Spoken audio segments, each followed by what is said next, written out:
Hello guys, मैं लगातार Bihar matric गणित परीक्षा 2026 की तैयारी के तहत 2011 से 2025 तक का पूछा हुआ ऑब्जेक्टिव सवाल मैं बता रहा हूं, जिसके तहत डे 171 में सांख्यिकी यानी स्टैटिस्टिक्स से क्वेश्चन नंबर 1 है, माध्यिका से संबंधित सवाल है। अभी तो बिहार मैट्रिक बोर्ड 2021 में पूछा हुआ है 8, 7, 12, 15, 10, 9, 11 की माध्यिका होगी।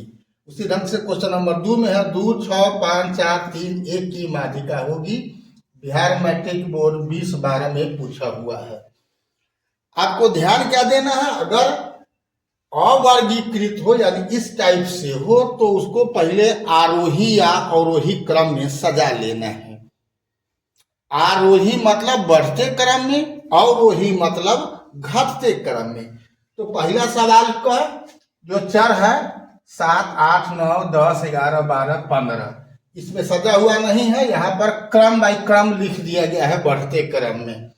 क्वेश्चन नंबर 2 में भी लिख दिए हैं बढ़ते क्रम में, आपको भी लिख लेना है, ठीक है। और देखना है कि इसमें जो चर है उसकी संख्या कै गो है, यानी सम है या विषम है, मतलब जोड़ा है या फूट है। अगर फूट होगा तो ठीक बीच में एगो संख्या आएगा, वही माध्यिका होगा। लेकिन अगर जोड़ा होगा बीच में, अगर संख्या अगर सम है मतलब जोड़ा है, तो बीच में ठीक बीच में 2 गो संख्या आएगा। जैसे यहाँ देख लो, पहला का सवाल में क्या है 1, 2, 3, 4, 5, 6, 7 गो है, तो बीच में कौन आ जाएगा, इधर से 3 गो छाड़ दो, इधर से 3 गो छाड़ दो, बीच में कौन बच गया 10।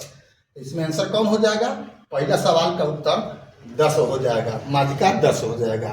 सेकंड में देखो यहाँ पर क्या गो है 1, 2, 3, 4, 5, 6 सजा दिया गया है। इसमें हेर फेर लिखा हुआ है, यहाँ पर बढ़ते क्रम में लिख दिए हैं 1, 2, 3, 4, 5, 6। तो माध्यिका क्या होगा, तो इधर 2 गो छाड़ दो, इधर 2 गो छाड़ दो, 6 गो था, बीच में बच गया 2 गो।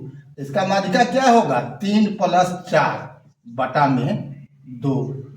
3 और 4 कितना 7 बटा में 2, और 2 से भाग करेगा तो 3.5, इसमें है 3.5 है। आंसर इसका बी होगा। समझ में आ गया होगा। इसी ढंग से माध्यिका का चुनाव करना। अगला सवाल देखते हैं। क्वेश्चन नंबर 3 है माध्य x, माध्यिका y और बहुलक z के बीच संबंध है। ये सवाल पहले भी पूछा गया है आपको, लेकिन मॉडल बदल गया। हमने पहले भी कहा था कि ये उसी चीज को हेर फेर करके पूछता रहता है।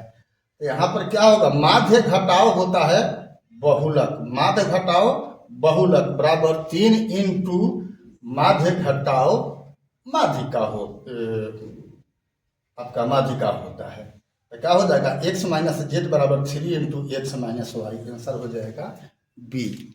अगला सवाल देखते हैं। क्वेश्चन नंबर 4 है सूत्रों से बहुलक परिकलित करने के लिए वर्गों की लंबाई कैसी होनी चाहिए। तो वर्ग की लंबाई कोई भी हो लगभग समान होता है। 3 माध्य निकालना हो, बहुलक निकालना हो, माध्यिका निकालना हो, आंसर कौन हो जाएगा ए। लास्ट और 5वां सवाल देखते हैं। क्वेश्चन नंबर 5 है चरों को आरोही या अवरोही क्रम में रखने पर बीच वाले चर का मान कहलाएगा। बिहार मैट्रिक बोर्ड 2017 का सवाल है। माध्य, माध्यिका, बहुलक इनमें कोई नहीं।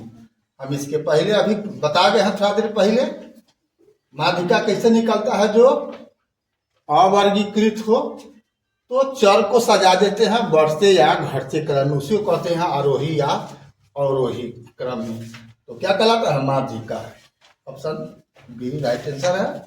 अभी तक फेसबुक और इंस्टाग्राम पर अपने BKR कुशवाहा प्रोफाइल को फॉलो नहीं किया है तो फॉलो कर देना है, और यूट्यूब पर आपने सब्सक्राइब नहीं किया है तो BKR कुशवाहा प्रोफाइल को सब्सक्राइब कर देना है। फिर मिलते हैं अगला वीडियो में, तब तक के लिए जय हिंद, जय जगत, जय भारत।